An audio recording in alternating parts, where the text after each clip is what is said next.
Hello, I'm Susan Cardillo-Cunningham, licensed clinical social worker, and today we'll be talking about the case study of Rose C., a college student athlete with co-occurring disorders. Over the next 15 minutes, we will discuss the reason for referral and presenting issues for Rose C.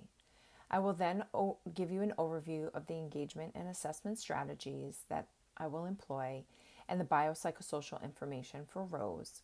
We'll talk about treatment planning and identified supports and barriers.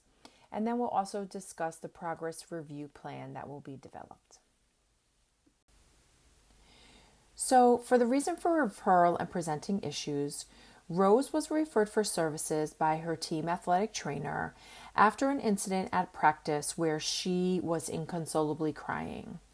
Rose disclosed to the athletic trainer that she's been experiencing constant negative thoughts from her chronic pain from a sports-related injury, and the thoughts and the pain were preventing her from sleeping and eating. And she was just at a point where it all just kind of came together as on top of her. Strategies to engage and assess Rose will be within the framework of solution-focused brief therapy, as the intervention will be approximately 6 weeks or 6 sessions. So solution-focused brief therapy is an approach that is strengths-based, and it focuses on developing solutions to presenting problems and targeting specific behaviors with a goal of diminishing the chance of reoccurrence of the problem. So while this intervention is usually guided by the therapist because it's short term, the goals we develop will be based on what Rose identifies as her primary strengths and needs. So based on Rose's presenting problems in the referral, I would plan on using a combination of the assessment tools listed here to provide a framework towards clinical diagnosis and appropriate treatment. So the brief screener for tobacco, alcohol, and other drugs will be used to assess Rose's current alcohol use. General anxiety disorder 7, the GAD-7, will be used to assess Rose's levels of anxiety. The opioid risk tool, I will use that because she does complain of chronic pain and overuse of medication. So I would want to make sure that if there's risk of her going outside of the use of over-the-counter medication, that we tackle that right away. And the Columbia Suicide Severity Rating Scale, I would also use that due to the high risk of suicide of college athletes whose mental health is left unsupported. So as solution-focused brief therapy is also grounded in cognitive behavioral theories, I thought that I would try to weave in CBT strategies with Rose. Focusing on her thoughts and attitudes.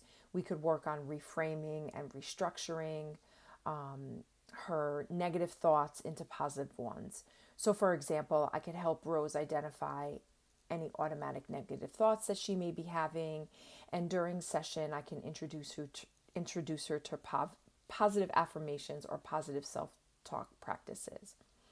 So I feel that these would be a good approach given Rose's motivation to work on her identifying co-occurring disorders, and CBT provides useful tools that can be used to facilitate cognitive restructuring and prevention. And so a combination of these interventions could be successful in treating Rose. I began to engage and assess Rose by using the aforementioned tools and by using a biopsychosocial approach to examining how the different domains in Rose's life are interacting and influencing her functioning. So let's meet Rose. So Rose is a 20-year-old biracial, Black and Italian American, and she identifies as a female, and her pronouns are she, her, and hers. She's a full-time junior on a partial sports scholarship, and she's an out-of-state student. Her mom and sister live about 4 hours away. She talks to them daily, but she doesn't really see them that often. Rose's father died when she was in 8th grade, so several years ago now, but she still has a hard time adjusting to the loss. And Rose told me that she played her sport since she was age 6. So she's been playing her sport for about 14 years now. In regards to her social status, Rose lives on campus in housing reserved for athletes. She has a close relationship with her mom and sister, but as mentioned, they do not visit her often. While she gets along with her teammates, she does look at them as being better than her, so she has some feelings of inferiority. She identifies as having three close friends she can talk to. She did say she has a hard time making new connections and has been struggling with her academics as of this semester. And she also talked about drinking alcohol in order to fit in to social structures or social scenes where she doesn't really know a lot of people. In regards to her biological domain, she has no known health problems. She does suffer from chronic back pain and ankle related pain due to sports injury. She has disclosed that she started to struggle with insomnia and daytime tiredness as of lately. She's been lacking her appetite and is practicing some poor nutrition habits, she said, mostly going to fast food or junk foods and not really keeping up with a good diet. And she did disclose parental history of drug misuse and alcohol use by her mom and dad. In regards to the psychological domain of her life, Rose has no prior diagnosed history of mental health disorders. These are the symptoms she says she's been struggling with lately: anxiety, negative thinking. She finds herself being easily frustrated. She's overly sensitive to criticism, especially from her coaches. She's been lacking self-confidence because her sports performance has been suffering lately. And because of this, she doesn't feel like she's really equipped to be on the team. And she also has a preoccupation of a fear of being re-injured from her back pain and her ankle injury. She really feels like she worries that if she gets injured again, she won't be able to play. And this will impact other domains of her life. So for spiritual domain, Rose said she was raised Roman Catholic by her mom mostly. Her mom practices regularly still to this day. Rose talks about not really attending church services since coming to college out of state, although there are campus ministry services available. She does say she prays to God when she's feeling lonely and when she misses her dad. And she also said she's questions some Catholic ideologies and practices. She really started questioning the existence of God, she said, when her father passed away.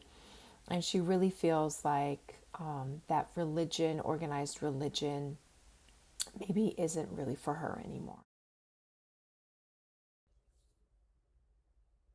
A person centered, trauma informed, recovery oriented approach, which also takes into consideration Rose's cultural identity and beliefs, is an optimal approach to providing care that she will need.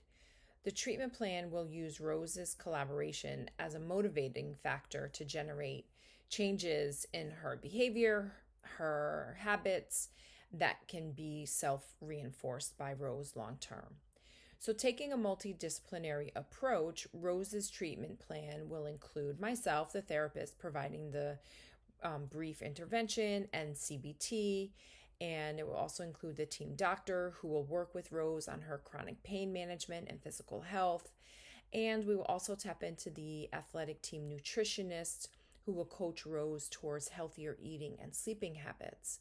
So, additionally, Rose will be encouraged to identify social supports that she can garner positive reinforcement as she builds her coping skills. So Rose's care will be centered around strengths and needs that she identifies. With support of this team, Rose's goals will be driven by her. And lastly, Rose will be encouraged and supported in making small incremental changes, which will lead to her developing healthier habits and routines that can create lifelong healthier lifestyle for Rose.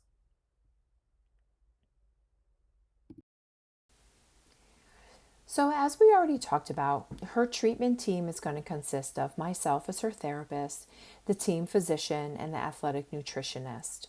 Rose also talked about wanting to get acquainted with her spirituality, perhaps not necessarily the Catholic religion, but she did want to explore other religious denominations or maybe a non denomination ministry. So there are campus ministries available to Rose, and she committed to trying to explore them to try and strengthen that spirituality as part of her supports. We also talked about the University Peer Support Line, which is a support line that students and student athletes can call when they're either dealing with the crisis, or for Rose, it could be someone to support her through any time where she may feel like she has to participate in drinking when she doesn't want to. So Rose talked about being comfortable with tapping into the university peer support line, one, because it's anonymous and it's not another place that she has to go to, and two, because it's 24 hours a day and she feels that that will be very helpful to her. So then we also talked about Rose really communicating with and bringing in her family into her current situation and talking to her mom and her sister about the care that she's going to be getting from her recovery team. I also encouraged Rose, and we talked about the benefits of her having her roommates be supports to her and even having some open conversations with some of her teammates that she trusts so that she can get some support in those areas as well and not feeling so isolated and lonely as if she's going through this by herself. So, potential barriers to Rose's care would start with one of her biggest concerns, which is that engaging in treatment could be perceived by others that she's weak and not mentally tough enough to be an athlete. So, Rose thinks that if openly addressing her mental health could lead others to perceive her as less capable or committed to her sport, and this in turn would impact her self esteem in a negative way, and that's what we're trying to help her not do. So, Rose also felt that seeking help may interfere with her attending practice, which could impact her playing time and potentially her scholarships. So, our plan would have to be built in a way that does not interfere with her practice or competitions. And lastly, Rose is not sure how her coaches and teammates feel about mental health support or treatment, as it is not something that's openly discussed. So, this may be a barrier to Rose's progress as she will not seek support from her teammates or coaches if needed. To address these aspects of stigma, myself and Rose's treatment team that we developed could work to educate Rose on the benefits of mental health support for both her personal and athletic performance. We could also encourage Rose to bring who she would consider supports to the table with the treatment team, and we could openly discuss the care that she needs.